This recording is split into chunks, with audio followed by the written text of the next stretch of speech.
All right. What is up, Black Knight Nation? I am your host, John Sheps. You can find me on the Twitter at Coach Sheps, and this is the Armory, episode number 12. We are heading into the bye week. We are leaving Syracuse, and we got some work to do. But I think, overall, with the new offense, pretty productive first third of the season. But I'm going to kind of recap throughout the episode, rather later in the episode, rather. I am going to recap how the first four games went, how our offense looked, how our defense looked, who the standouts were on both sides of the ball. But before I get to that, I do want to recap the matchup with Syracuse Orangemen up in the Carrier Dome. So right now, Army, we're 2-2. We got 8 games left to play. So there's a lot of football, a lot of winnable games. This season, I think, has been solid. I think the offense has developed. I think the offense is going to continue to develop. And I believe the defense has been playing great. I think the defense is playing very good football. And I think the matchup in Syracuse, it was a tale of two halves. It was a tough second half, phenomenal first half. And there were signs of life that showed that Army football can play with mostly anybody in the nation. All right. So if you like this content, it'd be greatly appreciated if you subscribe to the YouTube channel. Throw some comments, throw some likes, anything you disagree with, agree with, anything you'd like to see me touch on in the future. Any players that you feel were standouts that I didn't mention, go ahead, put them in there. Any coaches, any members of the coaching staff that you feel were standouts or any part of the scheme you feel like helped us take a step, put it there in the comments. My channel is the Toilets to Titles podcast network. You can find us on the Twitter at Toilets to Titles. And we're not just talking college football. We're not just talking Army. We're also a fantasy football NFL draft network. So if you're looking for any of that stuff, check us out, toiletstotitles.com. And again, just subscribe to the YouTube channel. You'll see all the content we have all week. So let's go through the highs and the lows from this last matchup. Okay. It was a tough one. All right, against Syracuse, but it started out phenomenal. It was very good first half. But before I do break it down, I did want to mention an update on Andre Miller, the junior lineman. After a pretty scary injury, he was released from a Syracuse hospital. He's back at West Point on Sunday. All right, so prayers, for Andre Miller and his family. But he was released from the hospital, and he is out there now in West Point. All right, so the keys to victory heading into this game, I said it in the Facebook groups I was in, and shout out to those Facebook groups. They were pretty wild. It was a lot of fun, especially during the first half. There's a lot of diehard Army fans, and it's been enjoyable getting to interact with them and getting to know them. So if you're one of them, I appreciate the interactions we had this weekend. The keys to victory were mistake-free football, time of possession, like controlling the clock and containing Garrett Schrader. Those were the three things that were most important to me in the first half. Bryson Daly, shout out to him. He is tough as nails. You can ask a Syracuse DB, Amon Greenwood, who took a shot coming downhill. And shout out to Syracuse DBs. They were not afraid of contact. They were coming downhill, but they were on the receiving end of quite a few blows. Bryson Daly stopped this guy right in his tracks. I live in Goshen. I live in Orange County, and I heard that contact up in the dome all the way out here in Goshen. Bryson Daly on the game, 9 for 21, 145 yards, a touchdown. In the first half, he had 27 yards, 2.4 yards per carry. So he was getting it done. What I saw in this matchup, Noah Short, active early. Okay. Jet sweep. I saw, an out, moving the chains, 7-yard gain. So we had back-to-back receptions where he was targeted. And he's a player who's ascending. You're seeing him getting a lot of opportunities in this Army offense. Jacoby Buchanan, again, showed that he is practically unstoppable, along with that interior offensive line on fourth and short situations. Army went for it on the 24-yard line in the second quarter. That was gutsy. That was a huge play. And, Coach Monken believed in his team. They called that play. They got the first down. That was, a turning point in the first half to allow Army to continue to dominate time of possession. We went on a long drive at the end of the half. And if it would have stopped there, the game might have turned a little bit earlier. So Jacoby Buchanan's a weapon. Bryson Daly's a weapon on the ground. Noah Short's becoming a great slot-type receiver who I think pairs very well with Isaiah Alston. I'm looking forward to seeing this offense take a step after the bye, hopefully utilizing both of them a little bit more. The Army offensive line was dominant. dominant in the trenches, just moving the Syracuse interior defensive line for the first half. It looked like Army showed up and the Syracuse D-line didn't. It was very impressive. Cameron Jones continues to be the most targeted defensive back in the Army defensive backfield and continues to show opposing quarterbacks that they should not be targeting him. Dropped a near pick six first quarter. Then in the second half, to end the second half, he has a interception. He almost runs it back to the house. Cameron Jones is playing great. Kanye Udo, he saw 5 carries, which was 4th most in the team. Hayden Reed only saw 2 carries, which was a little confusing to me. I don't know what was going on there. He had 20 carries for 107 yards the previous week. Dominant performance. And let's get some first half team totals. Army had 41 plays. Syracuse had 17. Army had 149 yards. Syracuse had 77. Army held the clock for 23 minutes. Syracuse for about 7. Army on third downs was 5 for 11. Syracuse was 0-3. And the Army defense held Garrett Schrader 6 completions, 10 attempts, 59 yards, an interception, and 2 rushing yards. So everything mistake-free, time of possession, contained Garrett Schrader happened. Army did it, went into the half with a lead. The second half, you watch the game, completely different ball game. In the second half, Garrett Schrader completed 15 passes, 180 yards, touchdown. He ran for 48 of his 50 yards in the second half. Syracuse outscored Army 26-6 in the second half. Bryson Daly threw 2 interceptions in the second half. And Army only had 5 first downs and -4 yards rushing. So first half, dominant, by the book, marching, containing, not making mistakes. In the second half, Army was wore out and Syracuse turned it on. So what I saw from the first half showed me the rest of the schedule, Army can play with whoever they're competing against, wherever they show up, Army can compete with them. But kind of similar to how we started the season, first half of the first game, it was a little sloppy with the new offense, but we were leading. And then in the second half, they pulled away and we lost on a catch touchdown, back right corner of the end zone. And Army, due to the time of possession, the offense is maybe getting worn out, but the defense, there's times, they have time to rest. So hopefully we can find a way to play complete games the rest of the season because I believe in this Army football team. Before I move on to some team leaders from the first third of the season, I do also want to mention, again, if you're liking the content, I appreciate it if you subscribed, liked, commented, all that good stuff. And again, if you play fantasy football, reach out to us, toiletstitles.com, toilets2titles@gmail.com. All right, so let's talk Army football. Prior to the bye, how has this team been doing? The offense currently ranks 71st out of 133 D1 teams, overall PFF grade of 70.8.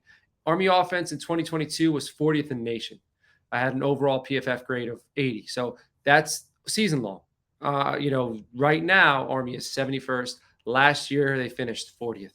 So I do think Army is going to continue to take strides as we develop this passing offense and as guys like Isaiah Alston and Noah Short, continue to get some rapport with Bryson Daly, some game reps, which you cannot duplicate game reps. It's one thing practicing, but the game reps. But shout out to those Army DBs. You know what? I think you can duplicate game reps when you're playing against those guys. So we need to see some more one-on-ones between Alston, Short, Nicholas Paul, Jabari Moore. So I think those matchups are like game reps. All right, Army defense. They ranked 48th out of 133. Rather, they do rank 48th out of 133 D1 teams and have an overall PFF grade of 81.5. Army defense in 2022 was 81st in the nation, had an overall PFF grade of 75.1. So the defense is trending up.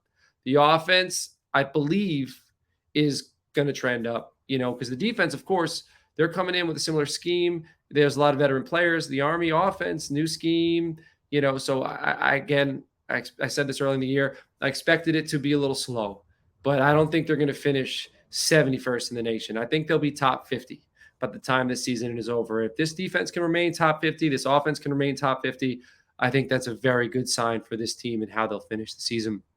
Some offensive standouts. Bryson Daly leads the team in rushing, 69 carries, 305 yards, 3 touchdowns. 220 of those yards came after contact. I've been very impressed with Bryson Daly's willingness to get the gritty yards. I've also been impressed with his vision, his anticipation, his ability to see the crease and hit it. So Bryson Daly, tough grit, hard running, good vision, good anticipation. He's everything you want in a guy leading this offense. Hayden Reed, 35 carries. Jacoby Buchanan, 27. They're second and third on the team in carries. Kanye Udo has the second most missed tackles forced with 5 on only 11 carries. So keep track of that. Half of the, basically 5 missed tackles, 11 carries. So half the time he's touching the ball, he's forcing a missed tackle. So maybe he'll see some more reps as the season goes on. Jacoby Buchanan has 27 carries, and 11 of which have came on first down. Isaiah Alston leads the team in receiving yards with 266.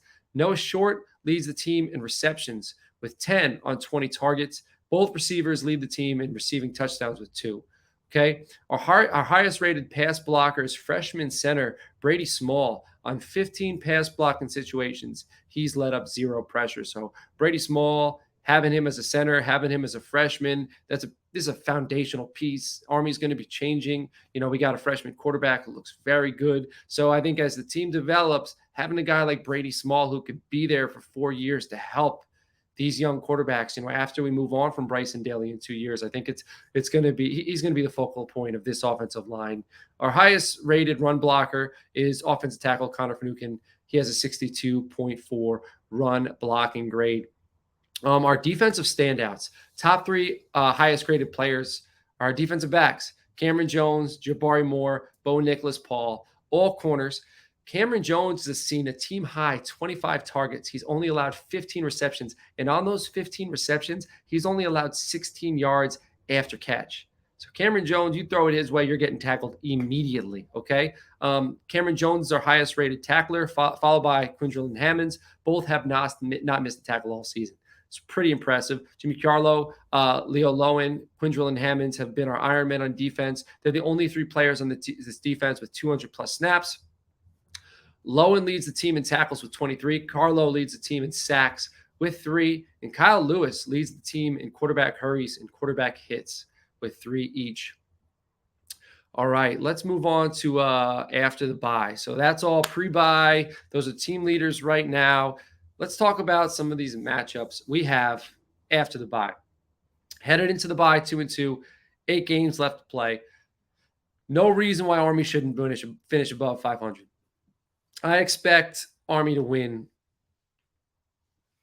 4 or 5 of the next matchups, hands down. I think Army's going to finish the season, man, I would say 8-4, I think would be a great finish for Army, and that's what I'm shooting for. Right now, of the 8 teams we play, only 3 of them are above 500.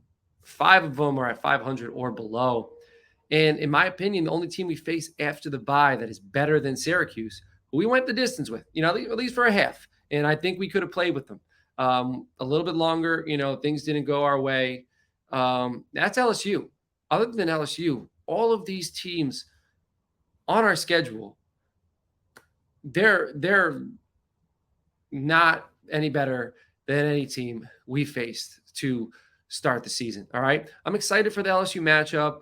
I'm excited for the Coastal Carolina matchup due to the draft prospects that are playing. LSU's probably got like 8 guys who are going to go into the 2024 NFL draft. Malik Neighbors being the highest of them. Phenomenal wide receiver. He's going to be a big test for these defensive backs we have that are playing great. And Coastal Carolina has Grayson McCall, who's a lot of fun to watch. But those aren't really the matchups I'm circling. The matchups I'm circling down the stretch, Boston College, after the bye, I'll be previewing that one next week. We play them October 7th. It'd be great to get back on track at home after the bye against the beatable Boston College opponent.